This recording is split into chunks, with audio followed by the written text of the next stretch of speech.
আমি কচুর শাক সিদ্ধ বসিয়ে দিয়েছি, বুঝতেই পারছেন কিছু একটা হবে।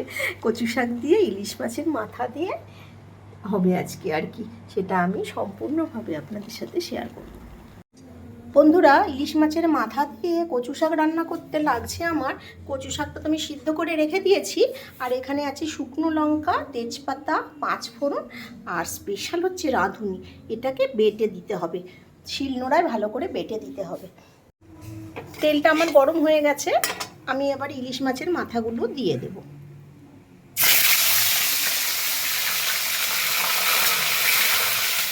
ইলিশ মাছের মাথাগুলো ভালো করে ভেজে নেব। বন্ধুরা, এই যে রাঁধুনি, এটা আমার বাটতে হবে শিলনোড়া, এখানে শিলনোড়া বেটে নিয়েছি, এটা বেটে নিয়ে আমি কচু শাকে দেবো।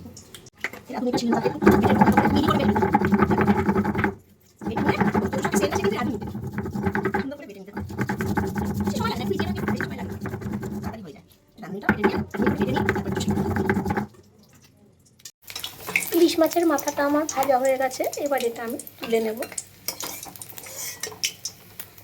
যে ইলিশ মাছের ভাজাটা হয়ে গেছে মাথাটা, এবার পাঁচফোড়ন, তেজপাতা ফোড়ন আর শুকনো লঙ্কা ফোড়ন এগুলো আমি তেলের মধ্যে দিয়ে দেবো। তেলটা একটু বেশি লাগবে, কেননা কচু শাকে যে কোনো কচু ভেজুতে একটুখানি তেল বেশি লাগে।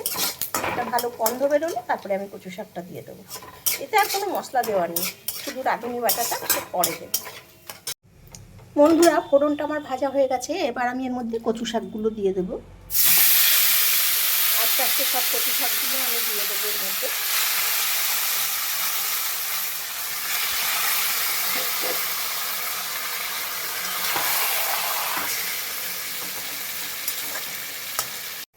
হলুদটা দিয়ে দিলাম,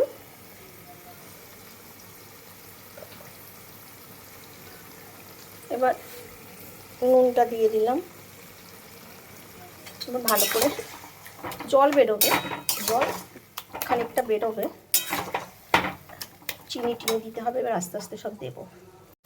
বন্ধুরা, দেখতেই পাচ্ছ কচু শাকটার মধ্যে এখনও জল আছে, কমপ্লিট হয়নি। আমি চিনিটা দিয়ে দিলাম, চিনিটা একটু বেশিই লাগে, কচু শাকে মিষ্টি মিষ্টি ভালো লাগে।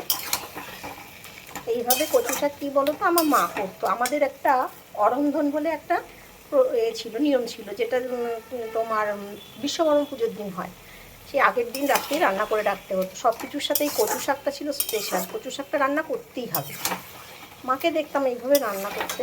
আমাদের ছিল নিরামিষের মধ্যে নারকেল কোড়া, ছোলা এইসব দিয়ে, আর এই পাঁচফোড়ন, শুকনো লঙ্কা, তেজপাতা ফোড়ন দিয়ে করতো, দারুণ লাগতো খেতে। আমি মাছের মাথাটা দিয়ে দিলাম।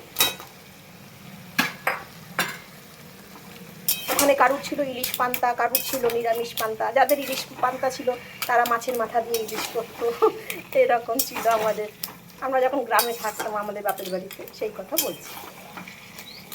এইভাবে থাক কিছুক্ষণ, জলটা খানিকটা মরে যাক, টেনে যাক আর কি। বন্ধুরা, আমার কচু শাক রান্নাটা হয়ে গেছে, একদম তেল ছেড়ে গেছে, খুব সুন্দরভাবে হয়েছে, মিশে গেছে একদম। আর এবার আমি রাঁধুনি বাটাটা দেব। রাঁধুনি বাটাটা দিয়ে, এইটাই হচ্ছে কচু শাকের আসল মশলা। রাঁধুনি বাটাটা দিয়ে সুন্দর করে মেশাতে হবে। ইলিশ মাছের মাথা দিয়ে কচু শাকটা আমার হয়ে গেছে, কেমন হয়েছে দেখতেই পাচ্ছেন। এটা খেতেও খুব ভালো হয়, কিন্তু সব কিছুর মূলে কিন্তু রাঁধুনি বাটা। রাঁধুনি বাটাতে কচু শাকে না দিলে টেস্টই আসবে না। আমি আরেকদিন আপনাদের নিরামিষ মেনুটাও শেয়ার করব কচু শাকের। আর আজ তাহলে আসি, আপনারা করে খাবেন, যদি ভালো লাগে আমাকে জানাবেন। টাটা।